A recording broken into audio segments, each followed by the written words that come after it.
हरे हरे कृष्ण माता जी। హరే కృష్ణ. మాతాజీ అందరికి హరే కృష్ణ. 20వ పాశురాన్ని ఇవాళ అనుసంధానం చేద్దాము. తర్వాత 21వ పాశురం కూడా చివరికి లాస్ట్కి అనుసంధానం చేద్దాము. సో అందరికీ హరే కృష్ణ. స్క్రీన్ స్క్రీన్లో చూపిస్తాను, చూడండి. కనిపిస్తుంది కదా అందరికి? కనిపిస్తుంది మాతాజీ. ఓకే. ఈరోజు చేస్తుందో ఏదో మ్యూట్లో పెట్టుకోరా ప్లీజ్, అందరూ మ్యూట్లో పెట్టుకోరా. ఇందు చూడు, మ్యూట్లో పెట్టుకోండి అందరు కూడా. ఓకే. శ్రియాండాల్ దివ్య తిరువడలేశనం నీలాతుంగస్థనిగిరితటి సుప్తముద్బోధ్య కృష్ణం పారార్ధ్యం స్వం శృతి శతశిరసిద్ధం అధ్యాపయంతి శోచిష్టాయాం సృజి నిగలితం యాబలాత్కృత్య భుంక్తే గోదా తస్యై నమైదమిదం భూయ ఏవాస్తు భూయః అన్నవయల్ పుదవే ఆండాళరంగర్కు పన్ను తిరుప్పావే పళపదియం இன்னிசையால் பாடி கொடுத்தால் நற்பாமாலே பூமாலே சுடு கொடுத்தாலே சொல்லு சூடி கொடுத்த சுடுகொடியே தொல்பாவே பாடி அருள்வள் பல்வலிலாய నాడిని వెంకటవర కన్నే విధి ఎన్నరెమ్మాత్తం నాంగ కడ్వావనమే నలకు కర్కటే పూర ఫల్గున్యాం తులసీ కాననోద్భవాం పాండే విశ్వంభర గోదా వందే శ్రీరంగనాయకిం మంగళాశాసన పరహే మదాచార్య పురోగమే సర్వేశ్చ పూర్వేరాచార్య సత్కృత్యాస్తు మంగళం. శ్రీ గోపీ వేషధరాయ నమ. 20వ పాశురం. శ్రీ ఆండాల్ దివ్య తిరువడేశనం முப்பத்து மூவரமரர்க்கும் முன் சென்னு கப்பம் திவர்க்கும் களியதி உளிலாய செப்பமுடையாம் திரளுடையாம் செற்றார்க்கு வெப்பங்கொடுக்கும் விமல துளிலாய செப்பன்மேன் குலை செவாய் சிறுமருங்கள் நப்பின்னா நீங்காய துருவே துளிலாய ஒக்கமும் தட்டோழியம் தந்துன்மணாலனே எப்போத்தேயம் கே நிருட்டேலோ ரெம்பாவாய். శ్రీ ఆండాల్ దివ్య తిరువడలేశనం. నిన్న పాశ్రంలో చూసాము, గోదాదేవి మన వాళ్ళందరూ కూడా అమ్మవారికి కొంచెం గట్టిగానే ఆపేక్షిస్తూ మాట్లాడారు. దానివల్ల ఏమైందంటే కృష్ణయ్యకి కోపం వచ్చింది. ఏమన్నారు? అమ్మా, నీ స్వభావం తగ్గునా? నీ స్వభావం ఏంటి అసలు? నువ్వు చేసేదేమి? ఒకసారి కృష్ణుడు వస్తుంటే అమ్మ ఆపడము, అమ్మ వచ్చినప్పుడు కృష్ణయ్య ఆపడం. ఇది చూసి వాళ్ళకి కొంచెం బాధ అనిపించింది. బాధ అనిపించి అమ్మని కొంచెం గట్టిగా మాట్లాడారు, ఆపేక్షిస్తూ మాట్లాడారు. ఇప్పుడు కృష్ణయ్యకి కోపం వచ్చింది. సో రెగలేదు, రాలేదు. ఇప్పుడు ఇవాళ పాశ్రంలో ఎలా ఉంటుందంటే చాలా తమాషాగా పిలుస్తున్నారు. పైగా ఎలా ఉంటుందంటే పొగున్నట్టుగా ఉంటుంది, ఏదో వాళ్ళని పొగున్నట్టుగా మాటలుంటాయి కృష్ణయ్యకి. కానీ లోపల నుంచి మాత్రం బాణాలు ఎత్తు పొడిచినట్టుగా మాట్లాడుతున్నారనమాట. నువ్వు చాలా బలం కలిగేవాడివి, నువ్వు బలం కలిగేవాడివి, చేసే పని ఏమిటి, ఇదేనా నీ చేసే పని, పైకి నువ్వు చాలా బలశాలివి అని అంటారు, కీర్తిస్తున్నారు. లోపల నుంచి మాత్రం భావం మాత్రం బాగా వాగింపు చేసేస్తున్నారు స్వామికి. సో ఇవాళ అలాగా చేస్తున్నారు. తర్వాత ఏమవుతుందో మనం పాశ్రంలో చూద్దాము. సో ముప్పత్తు మూవర్ అమరర్కు మనుషన్ను, దాంట్లో ముప్పత్తు అన్నారు కదా. ఇక్కడ ముప్పత్తు అంటే మనం 33 కోట్ల దేవీ దేవత ఉన్నారు అని అంటాం. అది ఎలా అంటే 33 విభాగాలు ఉన్నాయన్నమాట. ఈ సృష్టించేటప్పుడు బ్రహ్మదేవుడు, అందరూ ఫస్ట్ బ్రహ్మదేవుడు వస్తున్నాడు కదా. వచ్చిన తర్వాత భగవంతుడు వేదాలు ఇస్తాడు, వేదాల ద్వారాగా సృష్టి మొత్తం రచించడం జరుగుతుంది. అప్పుడు ఈ సృష్టి క్రియేషన్ చేసేటప్పుడు అందరి విభాగాలు 33 విభాగాలు. ఆ విభాగాల్ని 33 కోట్ల దేవి దేవత వీళ్ళందరూ కూడా ప్రతీక రూపం అనమాట. సో ఫస్ట్ ఏంటంటే 33 విభాగాలు ఉన్నాయి కదా, అవి ఎప్పుడు కూడా తరగవు. ఎప్పుడు కూడా అంటే సృష్టించేటప్పుడు ఎప్పుడు తరగవు, ఎక్కువ కూడా అవు, అంతే ఉంటాయి అవి. ఎంతంటే ప్రపంచం అంతా నడిపించడానికి ఒక ప్రణాళిక భగవంతుడు నిర్మించాడు. అది ఎలా 12 ఆదిత్యులు, 11 రుద్రులు, 8 వసులు, 2 అశ్విని దేవతలు. వీళ్ళందరికీ నిర్వాహకుడు ఇంద్రుడు అంటారు. సో వీళ్ళందరికీ కంట్రోల్ చేస్తూ ఉంటాడు ఇంద్రుడు. వీళ్ళందరూ అంటే విభాగాలు ఉన్నాయి, కానీ అందరు పదవీలు మాత్రం మారిపోతూ ఉంటాయి. ఎప్పుడైతే ఈ బ్రహ్మాండం ఇదంతా కూడా మళ్ళీ క్రియేషన్, మళ్ళీ సృష్టి మళ్ళీ అయ్యేటప్పుడు, మొత్తం ఎప్పుడైతే ప్రళయం అయిపోతుందో మళ్ళీ కొత్తగా సృష్టి అయ్యేటప్పుడు మళ్ళీ వీళ్ళ పదవిలు, ఇంద్రుడు ఇప్పుడు ఉండే ఇంద్రుడు మళ్ళీ ఇంద్రుడు కాదు, ఇప్పుడుండే ఆదిత్యులు మళ్ళీ అలా మారిపోతారు, రుద్రులు మారిపోతారు. సో అది వీళ్ళు పోస్ట్ మాత్రం మారిపోతూ ఉంటారు, అలా అన్నమాట. సో అమరర్, అమరర్ అంటే ఇక్కడ ఏమంటుందంటే అమ్మవారు అమరర్ కుమన్షన్ 33 అమరర్. అమరర్ అంటే దేవతలందరికీ చావలేదు కదా, సో వాళ్ళకి మృత్యు ఉండదు. వాళ్ళకి అలాంటి వాళ్ళకి నువ్వు ముందుండి నడిపిస్తున్నావు అని ఎత్తి పొడిచినట్టుగా కూడా మాట్లాడుతున్నారు. అక్కడ పొగుడినట్టుగా కూడా కాదు, ఇక్కడ తిట్టినట్టుగా కూడా కాదు, అలా మాట్లాడుతున్నారు అనమాట. తప్పం తివిరుకుం అంటే ముందుండి నడుపుతావు దేవతలకి. ఎలాంటి వాళ్ళకి అంటే నువ్వు దేవతలందరికి కూడా వాళ్ళందరికీ సహాయం చేయాలని, వాళ్ళ సహాయం అడక్కంటాననే నువ్వు ముందుండి వాళ్ళందరికీ నడుపుతావు. సో ముందుండంటే ఇప్పుడు అర్జునుడికి మనం చూసాం కదా, మహాభారతంలో అర్జునుడికి ముందుండి అంటే రథసారథిగా అవుతాడు భగవంతుడు. అంటే భక్తులంటే ఎంత ఇష్టమో ఆయనకి. భక్తులకి ఏదైనా ఆపద, ఏదైనా బాధ కలిగితే ఆయన ఎప్పుడు కూడా ముందే ఉంటాడు. సో అర్జునుడికి ఎంత లాగా కాపాడాడంటే భగవంతుడు అక్కడ ప్రతిసారి బాణాలు అంటే సారథిగా ఎవరైనా ఉండేటప్పుడు వెనక కూర్చుండే వాళ్ళు రాజులు అంటే సారథికి ఇక్కడికి పద, అక్కడ పద, ఇక్కడికి వెళ్ళ, అక్కడ అంటే ఒక ఆర్డర్ ఇవ్వాలన్నమాట. భగవంతుడు దేవాది దేవుడు, ఆయన ఒక పెద్ద గొప్ప రాజుడు అయినప్పుడు కూడా అర్జును కోసం రథసారథిగా అవటానికి రెడీ అయిపోయాడు. మళ్ళీ ఎన్నో బాణాలు, ఆయనకు కూడా చాలా బాణాలు తగిలాయి. ఒక గుడి ఉంది తమిళనాడులో. తమిళనాడులో రథసారథి పార్థసారథి అనే టెంపుల్ ఉంది చెన్నైలో. అక్కడ మూల విగ్రహ పేరు వెంకట కృష్ణన్, ఉత్సాహ విగ్రహ పేరు పార్థసారథి.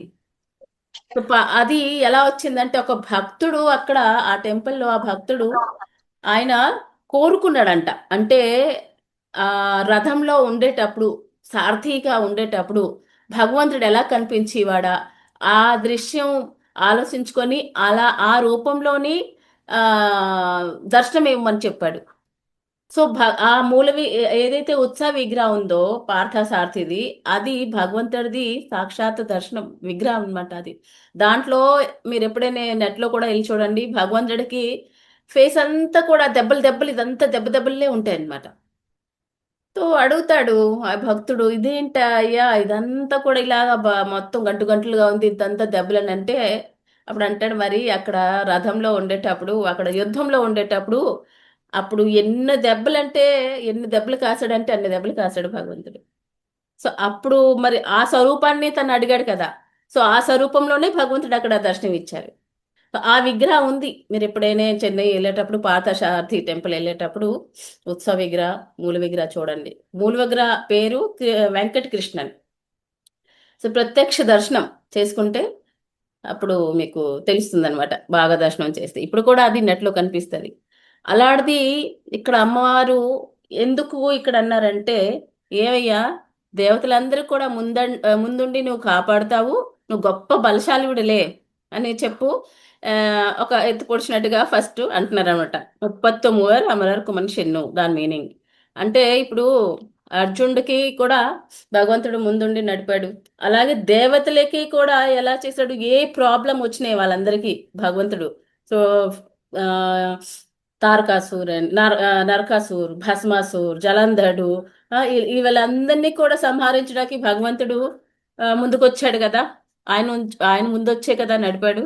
సో అలాగే సముద్రం దేవతలందరికీ అమృతాన్ని కూడా కావాలంటే సముద్రం అంతా మంథనం చేసేది కూడా భగవంతుడి ద్వారాగే కదా అయింది. అంటే మంద్రాచల్ ఎప్పుడైతే సముద్ర మంథనం జరుగుతుందో సముద్రంలో ఆ మంద్రాచల్ పర్వతం ఉండట్లేదు, కిందకి వెళ్ళిపోతుంది. అప్పుడు కింద బ్యాలెన్స్ ఉండాలి. బ్యాలెన్స్ ఉండాలంటే అప్పుడు కక్షప అవతారంగా భగవంతుడే స్వయంగా వచ్చాడు. కక్షప అవతారంగా వచ్చిన తర్వాత తర్వాత దానిపైన మంద్రాచల పర్వతం పెట్టారు. మళ్ళీ వాసుకి పాముకి మళ్ళీ తాడులాగా తయారు చేసి దాంట్లో చేశారు.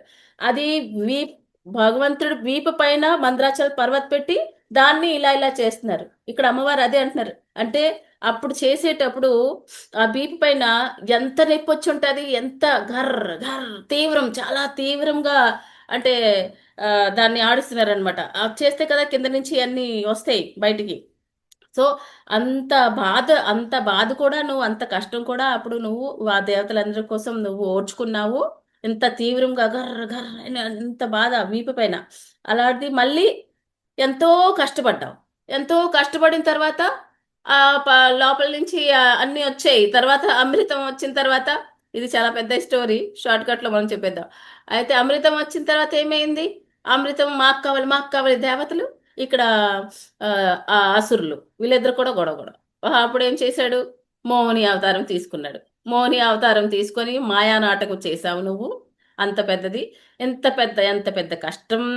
ఆ, వాళ్ళందరి దేవతలందరి కోసం ఎంత కష్టపడ్డావు. ఎంత కష్టపడి వాళ్ళందరికీ అమృతాన్ని ఇచ్చావు. కానీ అసలు నీ అమృత స్వరూపాన్ని ఎవరైనా వాళ్ళు నీకు తెలుసుకున్నారా? అసలు మేమైతే నీకు తెలుసుకొని నీ కోసం వచ్చామయ్యా ఇవాళ. నీ కోసం వచ్చాము. అంటే నువ్వు ఇంత కష్టపడ్డావు ఆ దేవతలందరి కోసము, కానీ నీ స్వరూపానికి ఎప్పుడైనా తెలుసుకున్నారా? కానీ మేము నీ కోసం వచ్చాము ఇవాళ. మరి నువ్వు ఇప్పుడు కూడా పడుకుంటే ఎలాగా? మమ్మల్ని అందరూ కూడా ఆ, వ్రతంకి వచ్చేయండి అని చెప్పేసి ఉదయాన్నే వచ్చేయండి అని చెప్పావు, ఒక మాట ఇచ్చావు. ఆ తర్వాత ఏమో మేమేమో ఇంత రాత్రి అప్పుడు ఆ మంచులోని నడుస్తూ ఉదయం లేచి నీ దగ్గరకు వచ్చేటప్పుడు నువ్వేమో నిద్రపోతావా, మాకు పట్టించుకోకుండా అని ఇక్కడ భావం అన్నమాట. చాలా బలమైన గడవయ్యా నువ్వు అని చెప్పి ఎత్తిపొడుస్తున్నారు. చాలా గొప్పవాడివయ్యా నువ్వు, ఓ పరాక్రమశాలి, ఓ బలధీరుడా నువ్వు అని సంబోధిస్తున్నారు, ఇక్కడ పిలుస్తున్నారు అనమాట. ఏవయ్యా అంటే 33 కోట్లు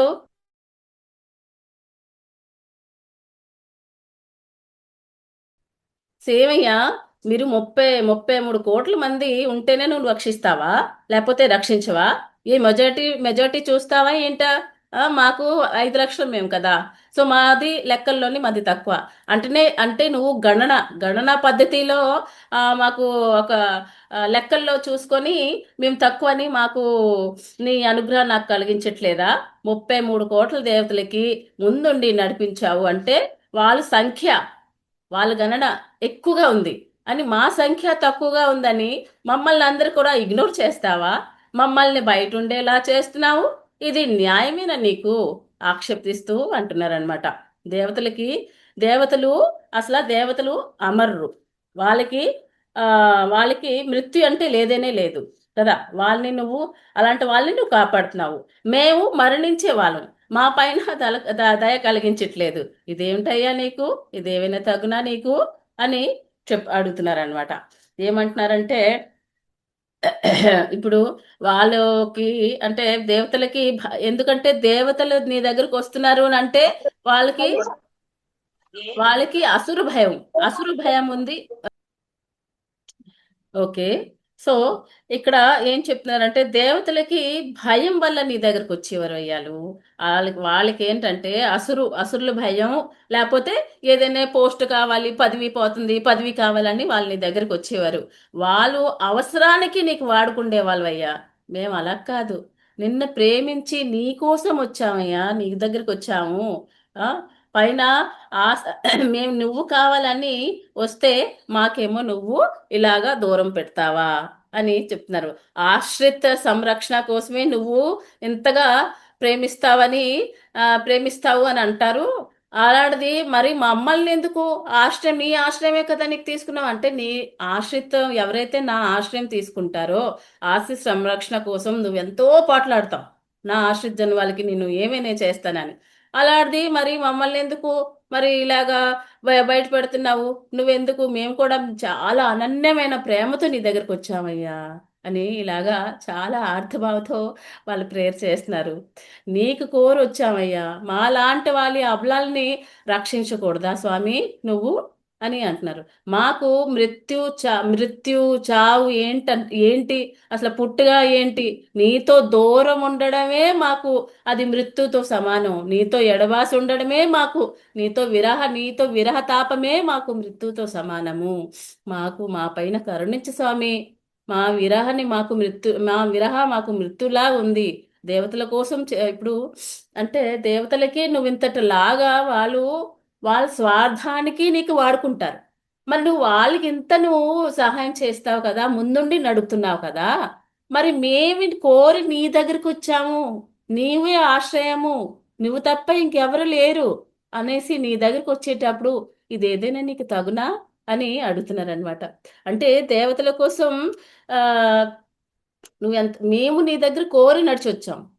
నువ్వు అలాంటిది ఆ అంటే ఇప్పుడు దేవతలందరి కోసం వాళ్ళకి సంరక్షణ అవ్వాలని నువ్వు ఆనాడు అయోధ్య నుంచి నడిచి వచ్చావు. మొత్తం అరణ్యమంతా కూడా నడిచావు.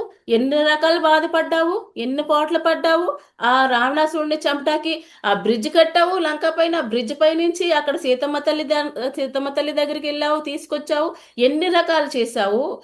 అప్పుడు ఇదంతా కూడా నువ్వు ఆ దేవతలందరి కోసం మంచి జరగాలనే కదా. భూమిపైన అసలు భూమిపైన దేవతలు రావాలంటేనే భయపడతారంట. ఎందుకంటే అలాగే భూలోకం రావాలంటే అస్సలు ఇష్టం ఉండదు ఈ భూలోకంలో. ఎప్పుడైతే రామాయణంలో చదివేటప్పుడు చూసానండి, లక్ష్మణుడు రాముల వారు ఇద్దరు కూడా అప్పుడు అరణ్యంలో వెళ్ళేటప్పుడు శర్భంగ ముని ఆయన ఆశ్రమంలో వెళ్తున్నారనమాట కలవటానికి. అప్పుడు శర్భంగ ముని దగ్గరికి దేవతలు వచ్చారు. పైనుంచి దేవతలు వచ్చి కింద భూలోకంలో అడుగు పెట్టకుండా పైనుంచే మాట్లాడుతున్నారు శర్భంగ మునితో. అంటే స్వర్గలోకంకి తీసుకెళ్ళిపోదామని వచ్చారు శర్భంగ మునికి. సరే, ఇది చూసి లక్ష్మణ అడుగుతాడనమాట రాముల వారిని, ఇదేంటి ఇది, అసలు భూమిలో వీళ్ళు కాలు పెట్టకంటా వీళ్ళు ఎవరు మాట్లాడుతున్నారు శర్భంగ మునితోనంటే అప్పుడు చెప్తారు, వీళ్ళు ఇంద్రుడు దేవతలు వీళ్ళు ఎందుకు వచ్చారంటే శర్భంగ మునికి స్వర్గం కోసం తీసుకెళ్తామని తనకు అడగటానికి వచ్చారనమాట. కానీ ఎందుకు అలా తెలుసుకున్నారంటే, ఎందుకంటే దేవతలు వాళ్ళు భూమి పైన కాలు పెట్టకుండానే ఉంటారు. సో ఎందుకు పెట్టరు అలా అంటే, అంతటా దేవతలు వాళ్ళకి రక్షిస్తావే, వాళ్ళు అసలు భూమి పైన అడుగు పెట్టటానికి ఎంతో భయపడతారు. అలాంటిది భూలోకంలో నువ్వు ఇక్కడికి వచ్చి మా కోసం వచ్చి అంత దూరం నడిచావు. అరణ్యం 14 సంవత్సరాలు నడిచి ఎన్ని బాధలు పడ్డావు. ఆ రావణాసురుడిని చంపటానికి, సంహరించటానికి, ఎన్ని రకాలుగా ఋషులందరినీ కూడా నీ ప్రేమ పంచటానికి మరి ఇన్ని రకాలు చేశావు కదా. మరి ఇవాళ మేము కూడా నడిచి నీ దగ్గరకు వచ్చాం కదయ్యా. అంత రాత్రి అప్పుడు నువ్వే కదా మాకు పిలిచావు రథం కోసం అని. ఇప్పుడు మేము వస్తే ఏంటయ్యా నువ్వు ఇలాగా పవలించడం, ఏదైనా నీకు తగునా అని ఇక్కడ అడుగుతున్నారు అనమాట. సో ఇప్పుడు ఆ తర్వాత ఏమంటున్నారంటే, మేము నీకు ఇప్పుడు అప్పుడు నడిచావే, అప్పుడులా నీకు నడవమని చెప్పట్లేదు, నీ పాదాలకి మంగళం పాడతామని వచ్చామయ్యా అని చెప్తున్నారు. ఆ తర్వాత కప్పం తివర్కం కలిగేతులేలాయ అంటే చాలులే నువ్వు నీ బలము చాలా, నీకు బలం ఉందిలే అని చెప్పి కొంచెం ఎత్తి పొడుస్తున్నారు. చెప్పముడియాం తురులుడియాం అంటే నువ్వు రిజత్వం కలిగేవాడివి, నువ్వు బలం కలిగేవాడివి. దాని మీనింగ్ అనమాట. మనస వాచ కాయ అది ఎప్పుడైతే అది 3 కూడా నిష్కపటంగా చేసి ఎవరైతే సేవ చేస్తారో దాన్ని రుజుత్వ గుణం ఉండే వాళ్ళని అంటారు. ఇక్కడ చెప్పెముడియా రుజుత్వ, నువ్వు చాలా రుజుత్వాడివయ్యా. మనసేమే అంటే వచనం, మనస, వాచన, నీ శరీరంతో ఏదైతే నువ్వు అంటావో అది నిష్కపటంగా నువ్వు చేస్తావు ఆ సేవ అని అంటే ఆ రోజు నువ్వు మాటిచ్చావు కదా. భగవద్గీతలో ఉంది కదా శ్లోకం, అనన్యాశ్చింత ఎంతో మాం ఏ జన పర్యుపాసతే తేషాం నిత్యభుక్తానాం యోగక్షేమం వహామ్యహం. సో అది ఏంటన్నావు, నన్నే అనన్య ప్రేమతో ఎవరైతే స్మరిస్తారో వాళ్ళకి నేను మాటిస్తాను అన్నావు కదా. మాటిచ్చాడు కదా దాంట్లో, వాళ్ళ క్షేమాలన్నీ కూడా నేనే చూస్తాను అని చెప్పి. మరి ఏమయ్యా నువ్వు మాటిచ్చావు కదా అన్నాడు, మరి ఇప్పుడేమైపోయిందయ్యా నువ్వు అని చెప్పి ఇక్కడ కొంచెం గట్టిగా ఆపేక్షిస్తూ మాట్లాడుతున్నారు. అంటే మహాభారతంలో కూడా ఉమ్, ఏమైందంటే శత్రువుల్ని కూడా ఇప్పుడు చెప్పముడియా చాలా గొప్పవాడవయ్యా నువ్వు అని ఆపేక్షిస్తున్నారు. నిన్న రాత్రి మాకు అందరికీ రమ్మని చెప్పావు, అందరికీ లేపుకొని వచ్చాము, ఇదిగో అమ్మని ప్రార్థన చేస్తామని చివరికి అమ్మకు కూడా రానివ్వకుండా చేసావే నువ్వు. ఇదేనా నీ రుజుత్వం? ఇదేనా నీ రాత్రిచ్చావు మాట? ఇప్పుడేమో ఆ చాలా ఇదిగా ఇప్పుడేమో మర్చిపోతావా? త్రిల్లుడు యామనంటే నువ్వు చాలా బలం కలిగేవాడవయ్యా, ఇదేనా నీ బలం అని కొంచెం ఎత్తి పొడుస్తూ మాట్లాడుతున్నారు. సరే, ఇప్పుడు ఏమంటున్నారంటే ఇప్పుడు ఎందుకు అప్పుడు గుర్తు చేస్తున్నారంటే, నువ్వు చాలా బలం కలిగేవాడు. ఎంత బలం కలిగేవాడు అంటే శత్రువుల్ని కూడా భయం కలిగించేస్తావు, అలాంటి బలం నీకుంది. శత్రువుల్ని భయం కలిగించే అంటే మహాభారతంలో కూడా ఏమైంది, దుర్యోధనుడికి అక్కడ రాయబారం అంటే ఈ యుద్ధం జరగకూడదు అని రాయబారానికి ఎవరికి పంపిస్తారు? కృష్ణయ్యని పంపిస్తారు. కానీ కృష్ణయ్య పంపించేటప్పుడు ద్రౌపదికి ఏమంటాడు తెలుసా కృష్ణయ్య? సఖీ, నువ్వేమి బాధపడకు, నీ జుత్తు ముడి ఉందా, నువ్వు ఎప్పటికైనా నువ్వు అది కట్టుకుండేలాగే నేను చేసి వస్తాను అని అంటారు. ఈయన ఎందుకు వెళ్తున్నాడు రాయబారానికి? గొడవ అవ్వకూడదు, ఇద్దరిని మంచిగా ఆ, మాటలు చెప్పేసి గొడవ యుద్ధం అవ్వకుండా చేసి వస్తాను అనుకుంటారు. కానీ లోపల నుంచి కృష్ణయ్యకి మనసులో లేదు. అక్కడికి రాయబారానికి ఎవరు వెళ్తారో తెలుసా? అంటే ఈ యుద్ధం జరగకుండా మంచిగా సరిచెప్పేయాలని చూస్తారు. కానీ అక్కడ మనసులో మాత్రం కృష్ణయ్యకి యుద్ధం జరగాలనే ఉంటదంట. ఎందుకంటే ఈ పంచపాండవులు అంటారనమాట, ఈ పంచపాండవులు ఎవరైనా వెళ్ళారా ఇంకా ఈ ముడి నువ్వు కట్టుకోలేవు, ఏమీ అవదు, చల్లగా వచ్చేస్తారు వాళ్ళు. వాళ్ళు చల్లారి పెట్టేస్తారు, వీళ్ళు చల్లగా కొట్టుకొని వచ్చేస్తారు. అందుకే కృష్ణయ్య వెళ్తాడనమాట. సో అంటాడు ద్రౌపదికి, ఈ ముడి ఉంది కదా, ఈ జుత్తు ముడి, నేను దాన్ని గుర్తు పెట్టుకున్నాను సఖి, ఇది నువ్వు ఎలాగైనా కట్టుకుంటావు అంటే ద్రౌపది ఆ ప్రతిజ్ఞ చేస్తుంది. అంటే ఎందుకంటే అప్పుడు క్షీరహరణ అప్పుడు ఆ, దుర్యోధనుడు అంటాడనమాట, దీనికి నగ్నగా చేసేసి నా కాళ్ళ మీద నా జంఘా మీద కూర్చోబెట్టు దుశ్శాసనకి అంటాడు. అప్పుడు ఇవి ఇతను చీరహరనప్పుడు అప్పుడు ఈ దుశ్శాసన చేసే ఆ మూర్ఖ దుష్టు పనికి అప్పుడు అమ్మ ఏమంటదంటే ద్రౌపది, ఈ ఆ ఈ వీడు జుత్తు అంటే ఈ ఛాతీకి ఏమంటారు, గుండెకి చీర్చేసి ఏదైతే రక్తం వస్తుందో ఆ రక్తం తీసుకొని వచ్చి అది నా ఆ తలకి పెట్టుకొని అప్పుడు నేను మూడు కట్టుకుంటాను, అప్పటి వరకు ఈ మూడు నేను కట్టుకోకుండా ఉంటాను అని ప్రతిజ్ఞ చేస్తుంది.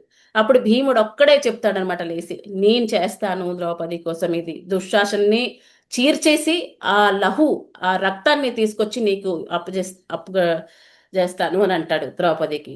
సో ఆ ప్రతిజ్ఞ కృష్ణయ్య అంటాడనమాట, నువ్వు ముడు కట్టుకుంటావు, నువ్వు ముడు కుట్టేలాగా చేస్తాను అని అంటాడు. అంటే యుద్ధం అవుతాయి కదా, ఆ దుశ్శాసనకి చంపాలి. సో అక్కడ ఏంటంటే భక్తుల కోసం ఏమైనా చేయటానికి రెడీ అయిపోతాడు. అక్కడ వెళ్ళారు, వెళ్ళిన తర్వాత ఏమవుతుంది తెలుసా? శత్రువులకి భయం పెట్టేలా చేస్తావనంటే దుర్యోధనుడు ఏం చేస్తాడు, దుర్యోధనుడు ఏం చెప్తాడు, వాళ్ళందరికీ దుర్యోధనకి చాలా అసూయ కృష్ణ అంటే. ఎందుకంటే పాండవులు అంటే ఎక్కువ ఇష్టం కదా. సో ఏమంటాడంటే దుర్యోధనుడు, ఇదిగో ఆ యాదవుడు వస్తున్నాడు, ఇంకా వచ్చేటప్పుడు మీరెవ్వరు కూడా నిల్చోకూడదు, నిల్చొని మీరు ఎవరు కూడా సలాం కొట్టే ఒక్కర్లేదు, నేను ఎలా చేస్తాను అలా చేయండి అని అంటాడు. అప్పుడు ఈ దుర్యోధనుడు ఫస్ట్ ఎప్పుడైతే కృష్ణ ఎంటర్ అవుతారో ఇలాగా ఫస్ట్ దుర్యోధనే లెగిసిపోయి ప్రణామం చేస్తాడంట. మరి చెప్పాడు కదా నేనేం చేస్తే మీరందరూ అదే చేయండి అని. ఆ సభలో ఉందే వాళ్ళందరూ కూడా దుర్యోధన లేకగానే వీళ్ళందరూ కూడా లెగిసి దేవుడికి దండం పెడతారు. సో అక్కడ చూసి దుర్యోధనుడు పిచ్చైపోతాడు, ఇదేంటి నేనేం చేశాను ఇది అని, అయ్యయ్యో నేను వీళ్ళందరిని చెప్పపోవాల్సింది, నేను అసలు తనకి ఇన్సల్ట్ చేయాలనుకున్నాను, ఇదేంటి జరిగింది అని. సో అలాగా శత్రువులకి ఆయన ఆరా ఏంటి అంటే శత్రువులకు కూడా భయం కలిగించే అలాంటివయ్యా నువ్వు అని అంటే అక్కడ అందరూ కూడా భయపడిపోయారు. అక్కడే విరాట రూపం చూపించాడు భగవంతుడు. ఎప్పుడైతే రాయబారానికి వెళ్ళేటప్పుడే చూపించాడు, చూపించేసి అందరినీ చెప్పాడు, అందరికీ ఖబర్దార్ చెప్పాడు, మీ అందరికీ ఏంటి యుద్ధం అవుతుంది కానీ మీ అందరి సంగతి నేను చెప్తా అని అక్కడ రూపం చూపించేసి వాళ్ళందరికీ ఒక భయం పెట్టేసి వచ్చాడు భగవంతుడు అక్కడ. సో ఈ మాట అమ్మ గోదమ్మ తల్లి గుర్తు చేసి పొడుతూ చెప్తుంది, శత్రువులు కూడా భయం పెట్టేవాడు కదా నువ్వు, అలాంటయ్యా నువ్వు ఇప్పుడు ఏంటి, మేము శత్రువులు కాదు కదా, నీకు ప్రేమించి వచ్చాం కదా, ఇప్పుడేమేంటైందయ్యా అని చెప్తుందనమాట. చెప్పముడియాం తిరులుడియాం చాలా బలమైన కలిగిన వాడవయ్యా నువ్వు అని చెప్తుందన్నమాట. ఇప్పుడు ఆ తర్వాత కూడా ఏమైందంటే రామాయణంలో కూడా అంటే ఒక్కొక్కటి గుణాలని చెప్తూ అంటే నువ్వు చాలా మాట మనస వాచ కర్మ ఏదైతే మాట ఇస్తావో రుజుత్తు గలివేవాడు అదే పని చేస్తావు కదా.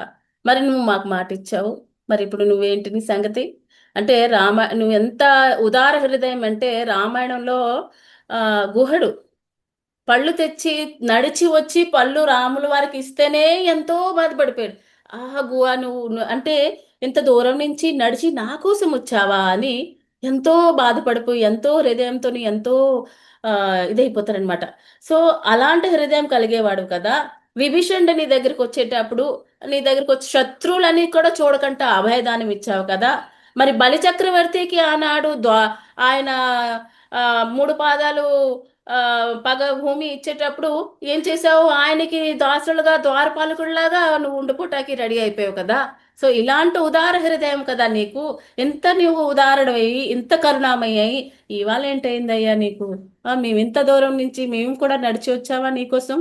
నీకేం వాళ్ళందరూ చెప్పే వాళ్ళు కోరికల్లాగా నీవేం కోరికలేమి అడగట్లే, నీకు నడమని చెప్పట్లేదు నీకు అని చెప్పి మరి అని అడుగుతున్నారు అనమాట. ఇక్కడ మరి ఇప్పుడేమైంది అయ్యా అని అడుగుతున్నారు. ఆనాడు భక్తులంటే ఎంతో ప్రేమ చూపించావు, తూళిలాయ్ లెగిచి రావయ్యా అని చెప్తున్నారు. ఇప్పుడు కూడా రాలేదు స్వామి. సో ఇప్పుడు చాలా బాధపడిపోతున్నారు, చాలా చాలా బాధపడిపోయి ఇంకా మళ్ళీ కాసేపు ఆలోచిస్తున్నారు. ఇంతటిలాగా మేము భగవంతుడికి అడుగుతున్నామే, అయినా ఎందుకు రావట్లేదు. ఇంకా కొంచెం సైక్ అయిందనమాట. మేము తప్పయింది అసలు, మేము నీలాదేవిని అమ్మని కొంచెం ఆపేక్షిస్తూ మాట్లాడాము, స్వామికి కోపం వచ్చుంటది అని కొంచెం ఆలోచించారు మన వాళ్ళందరూ. ఆలోచించుకొని ఇప్పుడు ఏం చేయాలి, ఇప్పుడు అమ్మని కూడా మనం మంచిగా కీర్తించి పాడదాము, అప్పుడేమవుతుంది స్వామికి ఆనందం కలుగుతుంది. మరి మరి నీలాదేవి నా స్వామికి చాలా మంచి బాగా ఇష్టం కదా. మరి అలాంటప్పుడు మనం ఇలాగ ఆపేక్షిస్తూ మాట్లాడడం కాబట్టి స్వామికి కోపం వచ్చుంటది, అందుకే రావట్లేదు. ఇప్పుడేమో అమ్మకు కూడా లేపుతారు. సో అమ్మకు లేపేటప్పుడు కీర్తిస్తున్నారు, ఎందుకంటే నిన్న కోపంగా మాట్లాడారు కదా, కీర్తిస్తూ మాట్లాడతారనమాట. కీర్తిస్తూ మాట్లాడితే చాలా చాలా మంచిగా పొగుడతారు అమ్మకి. అమ్మని నిన్న కఠినంగా మాట్లాడడం కదా, బహుశా అది బాధ కలిగే ఉంటుంది, అందుకే మా ప్రార్థనలు వింటలేదు, పొరపాటు అయిపోయింది. సో ఇప్పుడు అమ్మకి మేలుకొల్పి పొగుడుతూ చేస్తున్నారనమాట. షెప్పన్ మేన్ కులెస్ సెవాయ్ చిరు మరుంగల్ అంటే మంచి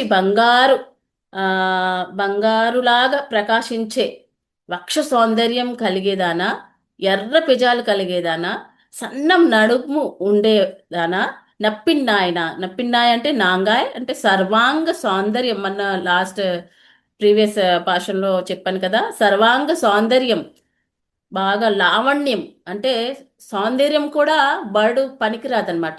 లావణ్యం లావణ్యం అంటే ఎక్కువ ఖజానా ఉంటుంది చూడండి, ఒక రూమ్లో బంగారం నాణ్యాలు మాణిక్యాలు అన్నీ ఉంటే దానికి ఎక్కువ లావణ్యాలు అని అంటారు, లావణ్యసే భరా హువా అని అంటారు హిందీని. అలాంటి లావణ్యం అమ్మవారు అందానికి పోలుస్తున్నారు.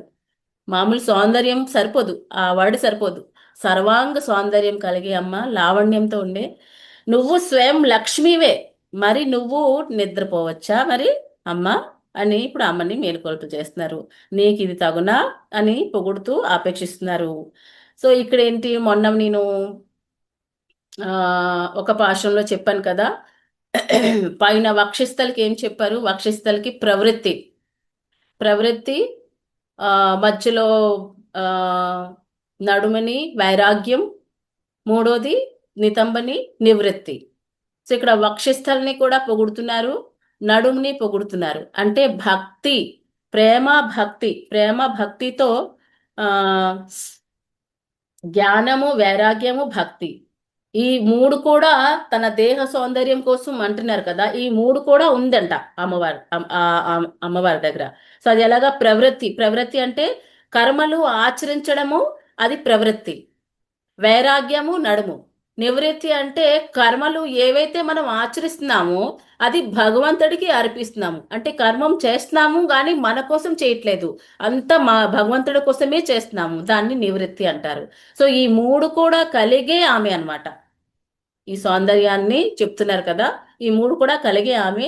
అమ్మా నువ్వు లక్ష్మీ కదా, స్వయం లక్ష్మీవే నువ్వు అని చెప్తున్నారు. మరి నేను ఇప్పుడు కూడా నిద్రపోవచ్చా అమ్మా నువ్వు, ఇంకా ఇది నీ తగునా అని పొగుడుతూ ఆపేక్షిస్తూ ఇంకా లేపుతున్నారు అనమాట. ఇప్పుడు ఇప్పుడు స్వామి అంటే ఇంకా అమ్మకి పర్మిషన్ ఇచ్చారు.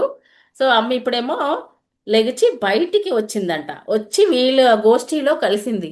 కలిసి ఇప్పుడు అడుగుతుంది, ఏం కావాలరా మీకు అని అమ్మ అడిగింది. అడిగేటప్పుడు ఏం కావాలని చెప్తే ఒక్కము తట్టోళ్యం తందుణ్ మణాలని, అంటే ఒక్కము అంటే ఒక విసిరిన కర్ర కావాలి.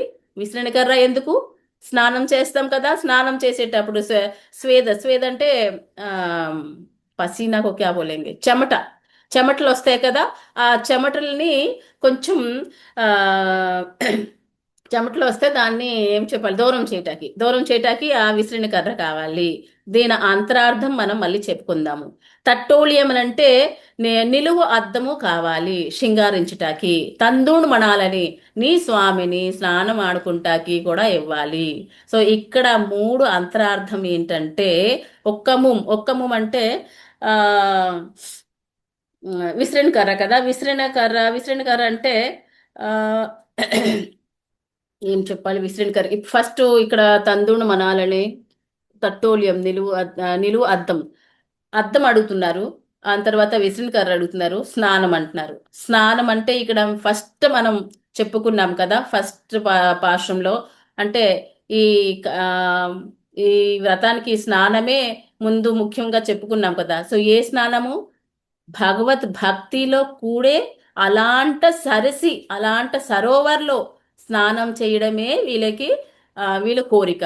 ఎలాంటి కోరిక అంటే హరి సరిసి. అప్పుడు మేము ముకుందమాలలో శ్లోకం కూడా మీకు చెప్పినట్టుగా ఉన్నాను. ముకుందమాల శ్లోకం కులశేఖర ఆల్వార్జీ, కర చరో చరణ సరోజ కాంతి మన నేత్రమీనే శ్రమం ముషి భుజ విచి వ్యాకులే అగాధ మార్గే.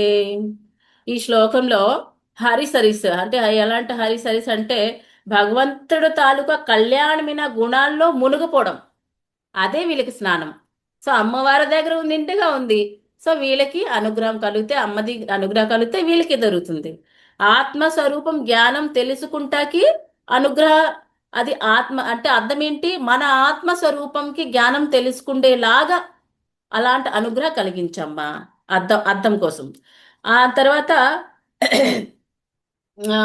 ఈ ఒక్క మూమ్ అంటే ఏం చెప్పారు, విసిరిన కర్రకి ఏం చెప్పారు, మంత్రంతో. ఎలాంటి మంత్రం అంటే ఇది మనకి భవసాగర్ నుంచి తరింపే మంత్రం. సో ఇది అడుగుతున్నారు. మంత్రము, గురువు, ఆత్మస్వరూపం తెలుసుకుండేలాగా ఎవరు చేస్తారు మనకి, గురువే కదా. ఆత్మస్వరూపాన్ని తెలుసుకుండేలాగా గురువే చేస్తారు. ఒక కథ వస్తుంది. ఆ కథ కథ ఏంటంటే, ఒకసారి శ్రీకృష్ణుడికి ఒక చిత్రకారుడు తనకి చాలా అహంకారం, నేను చాలా బాగా అందరికి చిత్రులు చేస్తాను అని అహంకారంగా ఉంటాడు. సో ఆయనకి ఏమనిపిస్తుంది, శ్రీకృష్ణుడి దగ్గరికి వెళ్ళి నేను మీ చిత్రాన్ని పటాన్ మీద వేసి ఇస్తాను అంటాడు. సరే అని అంటారు. సో చిత్రం వేసేసి వెళ్తాడు. వెళ్ళిన తర్వాత చూసిన తర్వాత సేమ్ యాజ్ ఇట్ ఇస్ రాదు. సో అది కరెక్ట్గా లేదు. తనకి అనిపిస్తుంది, షేమ్ అనిపిస్తుంది, లేదు ఇది కరెక్ట్గా రాలేదని. మళ్ళీ వెళ్తాడు. రెండో రోజు వెళ్తాడు. వెళ్ళిన తర్వాత మళ్ళీ చిత్రం వేస్తాడు స్వామికి. వేసిన తర్వాత మళ్ళీ వెళ్ళేటప్పటికి మళ్ళీ ఏదో లోపం. మళ్ళీ మూడోసారి వెళ్తాడు. మళ్ళీ అలాగే జరుగుతుంది. జరిగేటప్పుడు అతనికి బాధ అనిపిస్తుంది, అహంకారం అంతా పోతుంది. ఎంత గొప్పగా అనుకున్నానే నేను చిత్రకారుణ్ణని, మరి ఇప్పుడు చోటు నేను స్వామిది చేయలేకపోతున్నాను, మాట ఇచ్చాను చేస్తానని బాధపడుతుంటే అక్కడి నుంచి నారద వారు వెళ్తూ ఉంటారు. నారద వారు వెళ్ళేటప్పుడు ఆయన బాధ చూస్తాడు. ఎందుకు బాధపడుతున్నావు అంటే విషయం అంతా చెప్తాడు. చెప్పిన తర్వాత సరే నీకు మంచి గురువు కావాలి, నీకు మంచి గురువు దొరికితేనే నీకు ప్రాబ్లం అంతా సాల్వ్ అయిపోద్ది అని అంటారు. సరే నాకు ఎవరు గురువు లేరు కదా, మీరే నా గురువు, ఇప్పటి నుంచి మీరే నా గురువు అంటారు. సరే నాకు గురువులాగా అనుకుంటున్నావు కదా, రేపు నా దగ్గరికి రా, నీకు నీ ప్రాబ్లం సాల్వ్ చేస్తాను అని అంటాడు. అప్పుడు ఈ నారద వారి దగ్గరికి, నారద మునీంద్ర దగ్గరికి ఈయన వెళ్తాడు, చిత్రకాడు. వెళ్ళేటప్పటికి ఒక అద్దం ఇస్తాడనమాట. సో అద్దం ఇచ్చేటప్పుడు ఇదేంటి అద్దం ఎందుకు ఇస్తున్నారు నాకు అని, ఈ అద్దం తీసుకెళ్ళి ఆ కృష్ణయ్యకి ఆయన స్వరూపం చూపించు, సో అది మీకు సాల్వ్ అయిపోతుంది అని. ఎప్పుడైతే ఈయన వెళ్ళి ఎలా అయితే గురువు గారు చెప్పారు కదా చేసి అక్కడికి వెళ్ళి చెప్తే, అప్పుడు స్వామి చాలా ఆనందం అయిపోతారు. అంటే ఆయన ఆ, దగ్గర ఎదురుగుంటా స్వరూపాన్ని చూపించడానికి అద్దం పెడతాడు. అద్దం పెట్టేటప్పటికి ఆయన స్వరూపం యాజ్ ఇట్ ఈజ్ అలాగే కనిపిస్తుంది. కనిపించేటప్పటికి ఇది నీకు ఎవరు చెప్పారు ఈ ఉపాయం అడుగుతారు స్వామి. ఈ ఉపాయం నాకు మా గురువు గారు నారద మునీంద్ర గారు ఆయన చెప్పారు అని అండి. అప్పుడు స్వామి నవ్వుతాడనమాట. అంటే గురువు వల్ల ఆయన ప్రాబ్లమ్స్ ఏంటిది అద్దము, మన ఆత్మ స్వరూపాన్ని చూపించిందే ఇది అద్దం, ప్రతిరూపం అన్నమాట. సో ఏంటది, పరమాత్మ ఆత్మ స్వరూపం తెలుసుకుంటే కదా మనం పరమాత్మకి దర్శనం చేసుకోవచ్చు. సో అది అంతరార్థం ఏంటంటే ఇది ఆత్మ స్వరూపంని చూపించే. సో అలాంటి జ్ఞానం తెలుసుకుండేలాగా మాకు అనుగ్రహ కలిగించు అమ్మతో అడుగుతున్నారనమాట.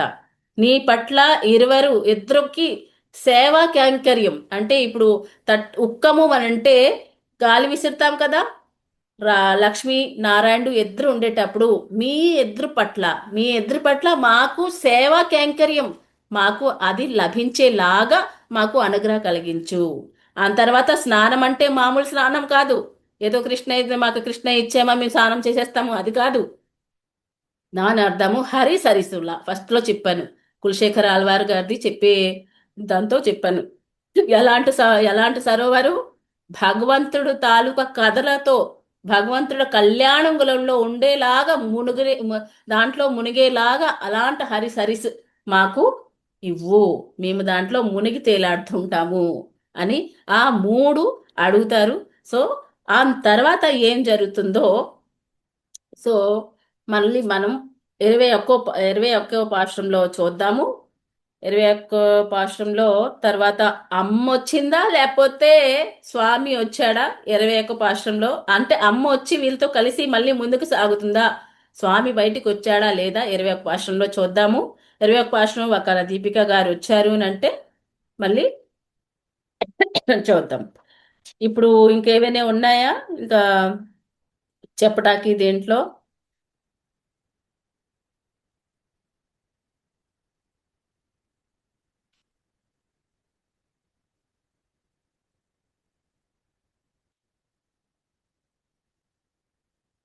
ఓకే మాతాజీ అందరికి హరే కృష్ణ. హరే హరే కృష్ణ కృష్ణ మాత. మాతాజీ. దీపిక మాతాజీ 19th 19th కదా 21 ఆ, 21 చెప్పండి. చెప్తాను మాతాజీ. ఒకసారి బస్ వాడపల్లి వచ్చాం Mataji. Okay okay Vadapalli rally వచ్చాము, అయిపోయింది, బస్ లో కూర్చున్నాను, నేను క్లాస్ చెప్పేస్తాను. ఓకే హరే కృష్ణ మాతాజీ. శ్రీ ఆండాల్ దివ్య తిరువడిగలే శరణం, ఎంబెరుమాన్ తిరువడిగలే శరణం, జై శ్రీమన్నారాయణ. హరే కృష్ణ. ఈ రోజు 21వ పాశ్రం. శ్రీల ప్రభుపాద్జీకి జై, గురుదేవ్కి జై. తిరుప్పావే 30 పాశ్రాలు 3 భాగాలుగా విభజించినట్లయితే మొదటి 20 పాశ్రాలని పూర్తి చేశాం కాబట్టి 2 భాగాలు పూర్తయిపోయాయి. ఇక 3వ భాగంలోకి వచ్చాం. 21 అంటే ఇంకో విషయం గుర్తొచ్చిందండి.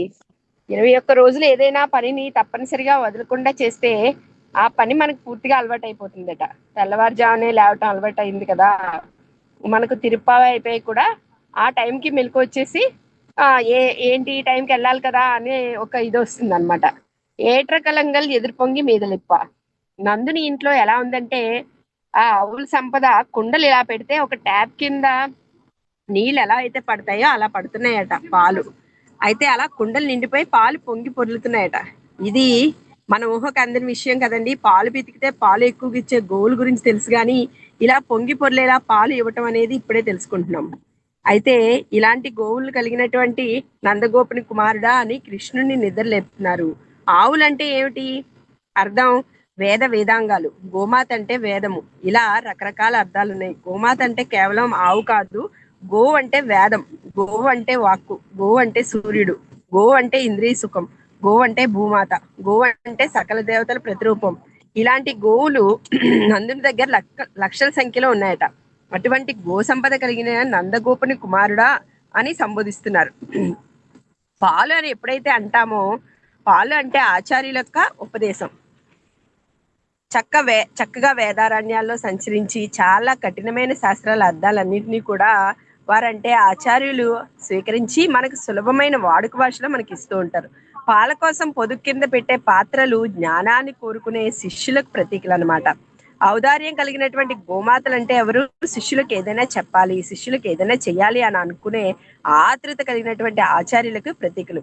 ఇలాంటి నీకు మంగళం పాడడానికి వచ్చాం స్వామి అంటున్నారు. సుడరే అంటే గొప్ప స్వరూపుడా, నిన్ను నిద్రలేపడానికి వచ్చాము అంటున్నారు.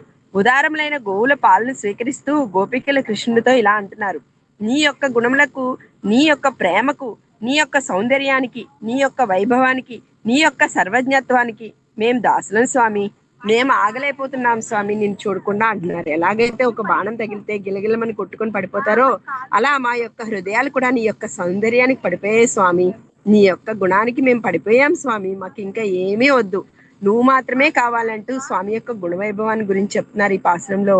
తోట్రమాయ నింద్రసుడే తుయిలెజాయ్ అంటే నిన్ను మేల్కొల్పులు పాడడానికి వచ్చాం స్వామి మేము అంటున్నారు గోదమ్మ గోపికలు ఈ పాశ్రంలో. రేపు 22వ పాశ్రం గురించి తెలుసుకుందాం. ఇక ఈ రోజు పాశ్రం చదవాలి కదా. ஏற்றக்கலங்கள் எதிர்பொங்கி மீதலிப்பா மாற்றாதே பால்சொரியும் வள்ளல் பெரும் பசுக்கள் ஆற்றப்படைத்தான் மகரே அறிவுராய் ஊத்தமுடையாம் பெரியாம் உலக நீள் தோற்றமாய் நின்று சுடரே துயிலசாய் மாத்தாருனக்கு வல்தெளைந்து உன் வாசற்கண் ஆற்றாது வந்து உன்னடி பணியுமா పోలే పోట్రియాయ్ వందోం పుగిలిందు ఏలోరింబావాయ్. సారీ మాతాజీ, నేను బయట ఉండడం వల్ల కొంచెం కాన్సన్ట్రేట్ చేయలేకపోయాను. థ్యాంక్ యూ మాతాజీ, తప్పులుంటే మన్నించండి. హరే కృష్ణ. హరే కృష్ణ మాతాజీ అందరికి Hare Krishna.